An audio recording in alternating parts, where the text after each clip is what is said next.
Is it just me, or is the world getting louder? Not just the traffic or the construction, but the noise in our heads, the constant flood of notifications, the endless scroll of perfect lives, the deafening roar of everyone else's expectations. It's a storm, and somewhere buried deep beneath the chaos is your own voice, a quiet, steady signal of who you truly are and what you deeply want. But you can barely hear it anymore, can you?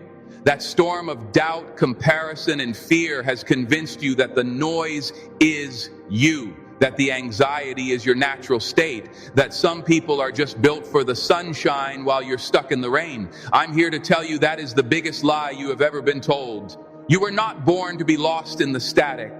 You were born to be the music. This isn't about finding a magic off switch for the world. It's about learning to turn up the volume on your own soul. It's about building an inner sanctuary so peaceful and strong that the storm outside becomes nothing more than background noise. So if you're tired of the noise, if you're ready to finally hear your own truth, stay with me. Let's find your signal. Let's amplify it into a symphony. Your real life, the one you were meant to live, begins the moment you decide to listen. It's funny, isn't it? We spend so much of our lives waiting for the weekend, waiting for a vacation, waiting for someone to notice us, to save us, to give us permission to be happy. We treat happiness like a lottery ticket, a game of chance. Maybe tomorrow will be my lucky day, we say, as we let today slip through our fingers like sand.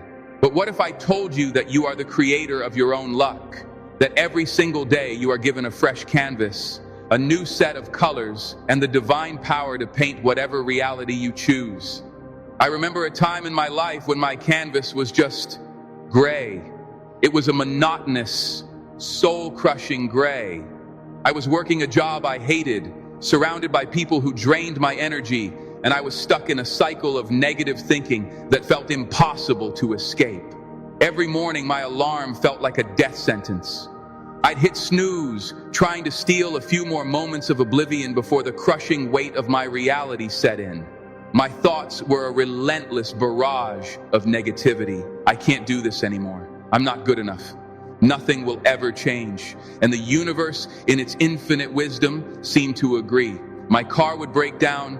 I'd get into arguments with loved ones. Every door I tried to open seemed to be locked and bolted. I was living in a self-fulfilling prophecy of despair. The turning point for me wasn't some grand cinematic moment. It was small. It was quiet. It was a Tuesday afternoon and it was raining. I was staring out my office window, watching the raindrops race each other down the glass, and I felt a profound sense of emptiness. I realized I had two choices. I could let this grayness consume me entirely, or I could find a single drop of color, no matter how small, and hold on to it for dear life. That day, I chose color. My first act of defiance was simple. I went to a nearby store on my lunch break and bought a small, vibrant succulent. I placed it on my desk, a tiny speck of green in a sea of beige. It sounds silly, I know, but that little plant was a symbol. It was a promise to myself that I would start nurturing life, starting with my own. That's the first secret to cultivating positivity. You have to start small. You don't climb a mountain in a single leap. You take one step, and then another, and then another. You don't build a fortress overnight. You lay one brick perfectly, and then another, and then another. Your daily habits are your bricks. Your morning routine is the foundation. How do you start your day? Do you grab your phone and immediately flood your mind with the chaos of the world? Or do you take a few moments to connect with yourself? Try this tomorrow. Before you do anything else, just lie in bed for 5 minutes. Don't think about your to-do list. Don't think about your problems. Just breathe. Feel the air fill your lungs, a gift you receive with every passing second. Feel the warmth of your blankets. Listen to the quiet hum of the world waking up. In that stillness, find one thing, just one thing you are grateful for.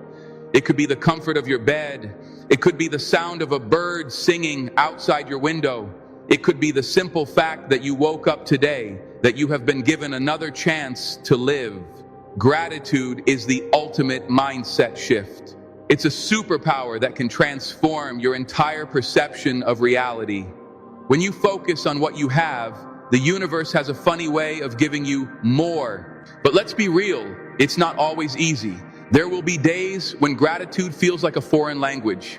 There will be days when the darkness is so thick you can't see your hand in front of your face. On those days, it's not about forcing a smile.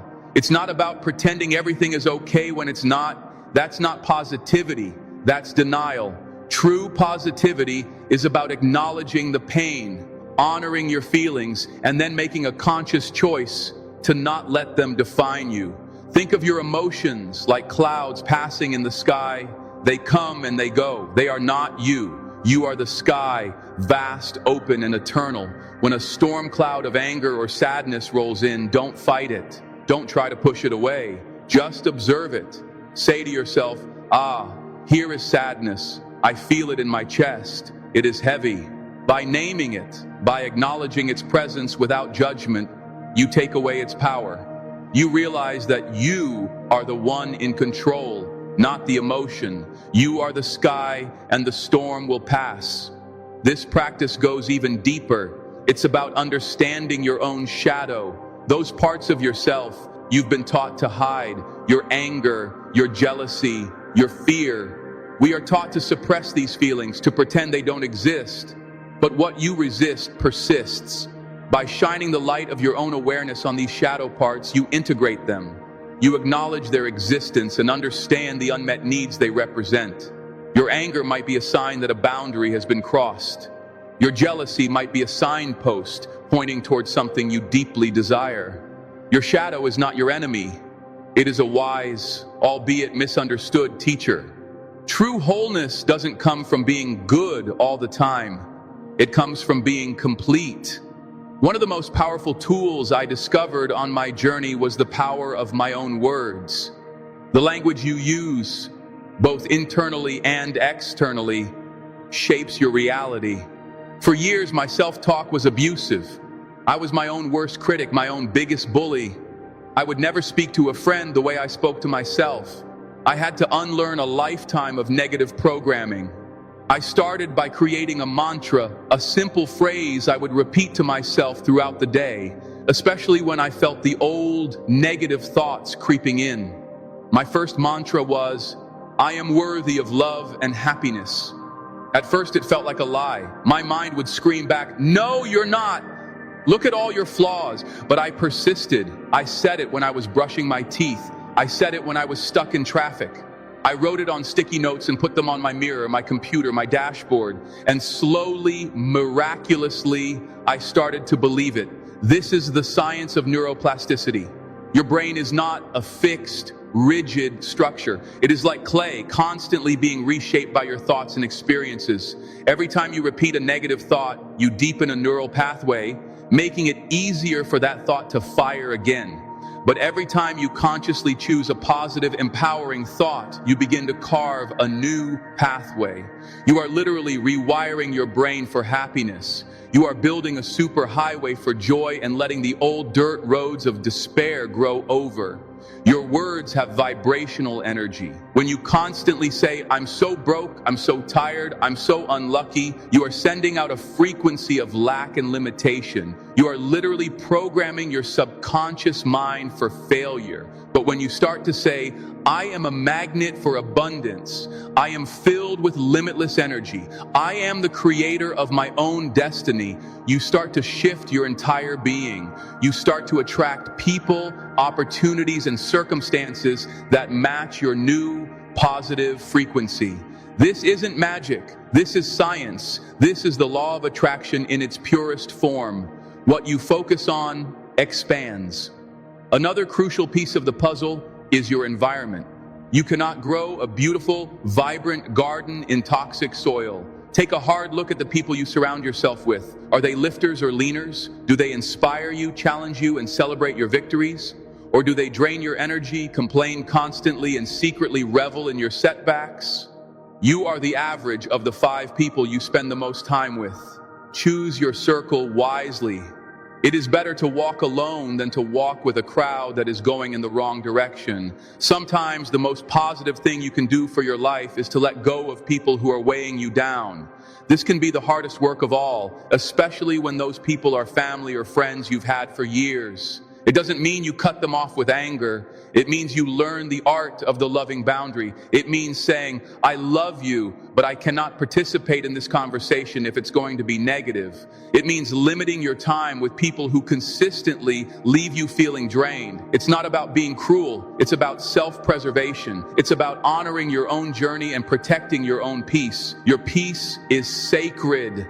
And while you're curating your social circle, don't forget to curate your digital world. What are you feeding your mind every day? Is it a constant stream of bad news, political outrage, and celebrity gossip? Or is it content that educates, inspires, and uplifts you? Unfollow the accounts that make you feel less than. Mute the words that trigger your anxiety. Your mind is a garden, and you are the gatekeeper.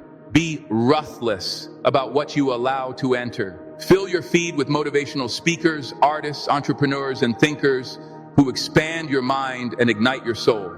Now, let's talk about failure.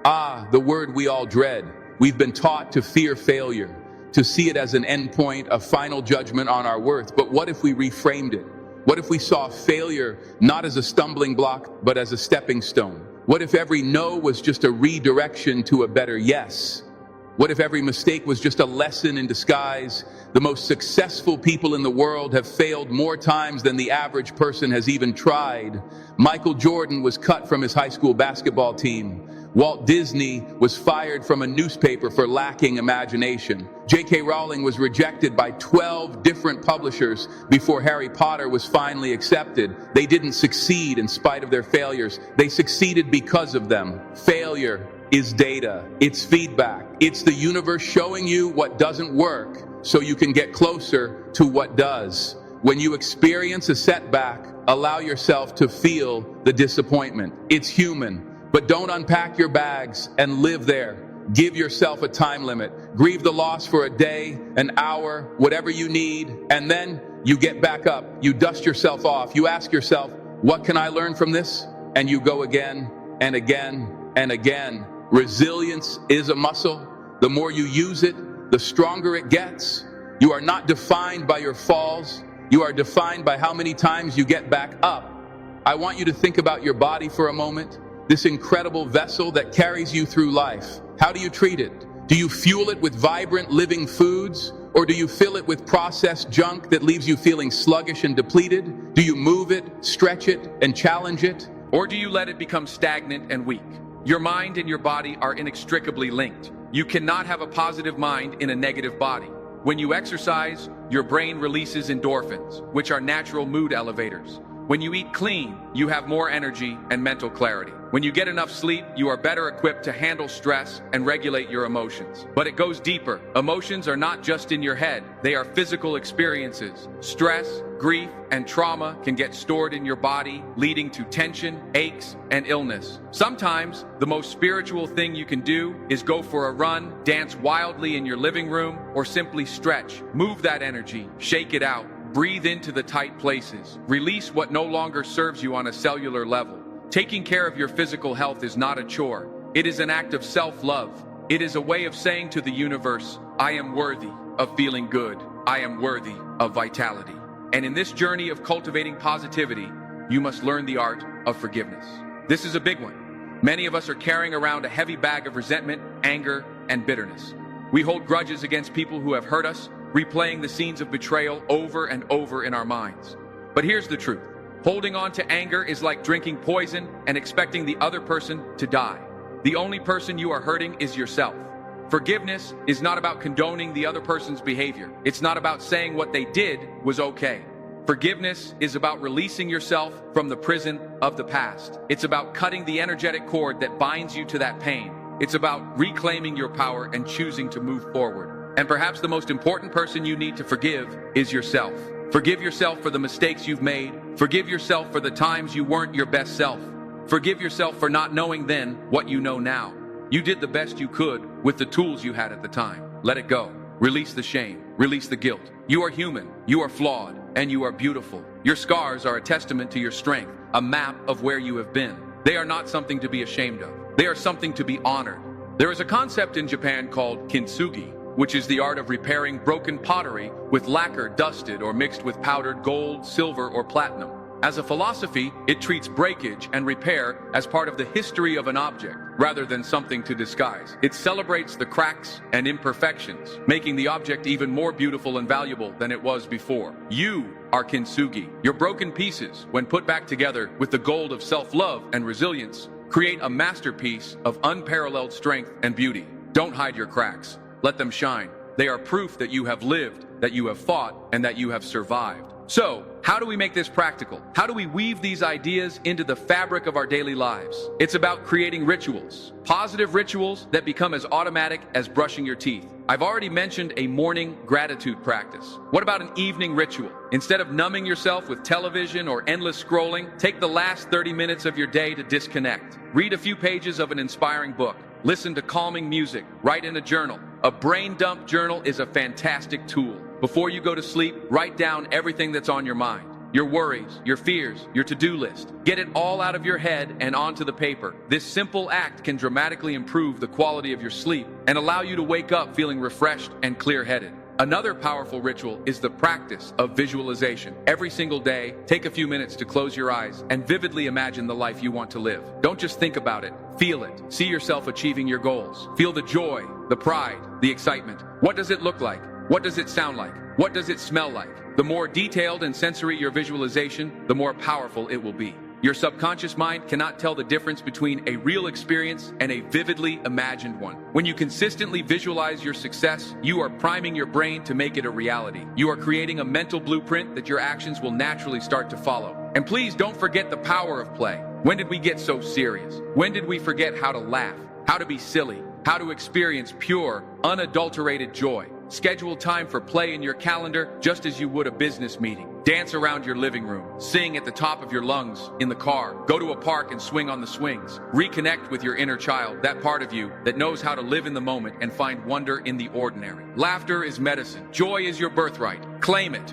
This journey is not about perfection. Let me repeat that. This journey is not about being perfect. You will have bad days. You will fall back into old patterns. You will stumble. And that's okay. The goal is not to be happy 100% of the time. The goal is to shorten the time you spend in a negative state. It's about building the self-awareness to recognize when you're spiraling and having the tools to pull yourself out. It's about progress, not perfection. Be kind to yourself. Be patient with yourself. You are unlearning a lifetime of conditioning. It takes time. It takes practice. It takes compassion. I want you to look in the mirror today. I mean, really look. Look past the perceived flaws, past the tired eyes, past the mask you wear for the world. Look into your own eyes and see the incredible, resilient, powerful soul that resides within you. See the person who has survived every single one of their worst days. See the person who has a heart that is still beating, a spirit that is still fighting. And I want you to say out loud, I love you. I believe in you. We're going to get through this together. Because the truth is, you are not alone on this journey. We are all in this together. Every single person you meet is fighting a battle you know nothing about. So be kind, be compassionate, smile at a stranger, give a genuine compliment, hold a door open. These small acts of kindness not only brighten someone else's day, but they also boost your own sense of well-being. When you put good energy out into the world, it comes back to you tenfold. Cultivating unbreakable positivity is not a passive activity. It is the most active, courageous, and rewarding work you will ever do. It is a daily commitment to choosing faith over fear, hope over despair, and love over hate. It is the understanding that you are not a victim of your circumstances. You are the master of your fate. You have within you, right now, everything you need to create a life of joy, purpose, and abundance. The sun is not outside of you. It is within you. It is time to let it shine. It is time to stop waiting and start living. It is time to become the person you were always meant to be. Your masterpiece is waiting. Pick up your tools. The work starts today, and it is going to be beautiful. But what happens in the moments in between the morning gratitude and the evening journal?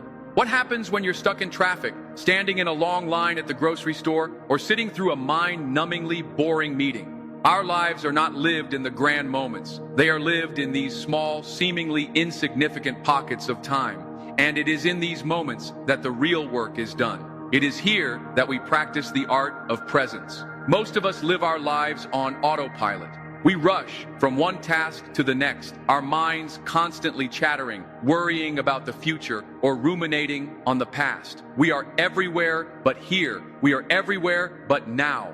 But the past is a memory. The future is a fantasy. The only thing that is real, the only thing you will ever truly have, is this present moment. And we are missing it. We are sleeping through our own lives. To awaken is to anchor yourself in the now. The next time you are washing the dishes, don't just wash the dishes. Feel the warm water on your hands. Smell the scent of the soap. Hear the sound of the plates clinking together. Be so fully present in that simple act that the rest of the world melts away. This is mindfulness. It is the practice of paying attention on purpose in the present moment without judgment. And it is a game changer. When you are fully present, anxiety cannot survive. Anxiety is a fear of the future. Depression is a pain from the past. But in the pure, unadulterated now, there is only peace. There is only being. You can access this peace at any time simply by returning to your breath. Your breath is your anchor. It is always with you. When you feel your mind spiraling, when you feel the overwhelm creeping in, just stop. Close your eyes if you can, and take one deep, conscious breath. Inhale for 4 counts, hold for 4, exhale for 6. Do this 3 times. In this simple, sacred pause, you are reclaiming your power. You are reminding yourself that you are the calm eye of the storm. Now, this path of positivity, of presence, of self-love, it will inevitably lead you to a place that most people spend their entire lives avoiding. It will lead you to the edge of your comfort zone. And this place can be terrifying. Your comfort zone is a warm, cozy, familiar place. But let me tell you a secret. Nothing ever grows there. It is a beautiful cage you have built for yourself. True growth, true transformation happens when you have the courage to step outside of it. It happens when you do the thing that scares you. It happens when you embrace discomfort as a necessary ingredient for your evolution. Think about the last time you felt truly alive. I bet it wasn't when you were sitting on the couch watching Netflix. It was probably when you were pushing your limits, when you were trying something new, when you were facing a fear head on. Maybe it was giving a presentation, running your first 5K, traveling to a new country, or having a difficult but necessary conversation. That feeling of your heart pounding, your palms sweating, that is the feeling of growth. That is the feeling of you expanding into a more powerful version of yourself. Fear is not a stop sign. It is a compass, pointing you directly toward the areas in your life where you have the most potential to grow. So, when you feel that fear, don't run from it. Lean into it. Get curious about it. Say, thank you for trying to protect me, but I've got this. And then take the leap. I promise you, you will find that your wings were there all along. And as you begin to live this way, with more presence, more courage, more self-love, something magical will start to happen. You will notice a change not just in your own life, but in the lives of those around you. Your energy is contagious. When you walk into a room with a genuine smile, with a light in your eyes, you give other people permission to do the same. Your journey of healing is not just for you, it creates a ripple effect. Your courage to step out of your comfort zone inspires your friends to do the same. Your commitment to positive self-talk helps your family members unlearn their own negative patterns. Your decision to pursue your passion might be the very thing that convinces a coworker to finally start their own dream project. You are a lighthouse. You may not even realize who is lost at sea, navigating their own storms, who looks to your light for guidance and hope. By simply working on yourself, by tending to your own inner garden, you become a beacon for the entire world. Never underestimate the power of your own transformation. You have the ability to change the world simply by changing yourself. The greatest gift you can give to humanity is to become the fullest, most joyful, most expressed version of who you are meant to be. This brings me to a critical point. You must define what success and happiness mean for you. Not for your parents, not for your teachers, not for society. For you. We are bombarded from birth with a very narrow definition of a good life. Get good grades, go to a good college, get a safe and secure job, get married, buy a house, have 2.5 kids, and then retire. But what if that's not your path? What if your soul craves something different? What if your definition of success is living in a tiny cabin in the woods and writing poetry? What if your happiness is traveling the world with nothing but a backpack? What if your purpose is to rescue stray animals or to create art that challenges the status quo? There is no one-size-fits-all formula for a fulfilling life. You are a unique expression of the universe, and your path is meant to be just as unique. The constant comparison, the feeling that you are behind in life, is one of the greatest thieves of joy. You are not behind. You are not ahead. You are exactly where you need to be on your own sacred timeline. Let go of the shoulds and the supposed tos. Give yourself permission to want what you truly want, and then have the courage to build a life around it, even if nobody else understands. Your life is your story to write. Don't let anyone else hold the pen. And this, my friends, is what it all comes down to. This daily practice of cultivating positivity, of being present, of facing your fears, of defining your own success. It is all in service of a much larger question. What is your purpose? What is the legacy you want to leave behind? When you are on your deathbed, looking back on the sum of your days, what do you want to see? Will it be a life lived in fear, in the shadows, always playing it safe? Or will it be a life of passion, of courage, of love, of laughter, of growth, a life where you squeezed every last drop of juice out of your time here on earth? Your purpose isn't some grand, elusive thing that you have to find. It is something you build day by day, choice by choice. Your purpose is forged in the small moments. It's in the way you show up for your loved ones. It's in the kindness you show to a stranger. It's in the dedication you bring to your craft. It's in the resilience you demonstrate in the face of adversity. Your legacy is not what you leave for people. It's what you leave in people. It's the inspiration, the love, the courage you ignite in the hearts of others through the example of your own life. So I ask you again, what will you choose? Will you continue to let that venomous whisper of doubt write your story? Or will you pick up the pen, dip it in the ink of your own magnificent soul, and write a new ending? An ending filled with light, with love, with purpose. An ending that makes the whole world stand up and applaud. The choice is yours. It has always been yours. The power is within you. It has always been within you. Your time is now. Go out there and build your beautiful life. Build your fortress of positivity, and let your light shine so brightly that it illuminates the path for everyone else. Go on. The world is waiting for you. And as you stand there on the precipice of this new beginning, I want to share one final crucial secret. It's a whisper of truth that you must hold close to your heart on the days when the work feels too hard, when the progress feels too slow. It is the sacred art of patience. We live in a world of instant gratification. We want instant coffee, instant downloads, instant success. We plant a seed in the morning and expect a fully grown tree by the afternoon. And when it doesn't happen, we get discouraged. We think we've failed. We abandon the garden altogether. But that is not how nature works. That is not how true transformation works. Think of the Chinese bamboo tree. For the first 4 years after it's planted, nothing happens. You water it, you nurture it, and you see nothing. Not a single sprout above the ground. It looks like a complete failure. Many would give up, but in the 5th year, something miraculous occurs. The bamboo tree shoots up to 90 feet in just 6 weeks. Was it dormant for 4 years? No, it was growing. It was building an incredibly complex root system underground, a foundation strong enough to support its magnificent, explosive growth. You, my friend, are that bamboo tree. The daily work you are doing, the gratitude, the mindfulness, the positive self-talk, the acts of courage, it may not show immediate results on the surface, but underneath, you are building your foundation.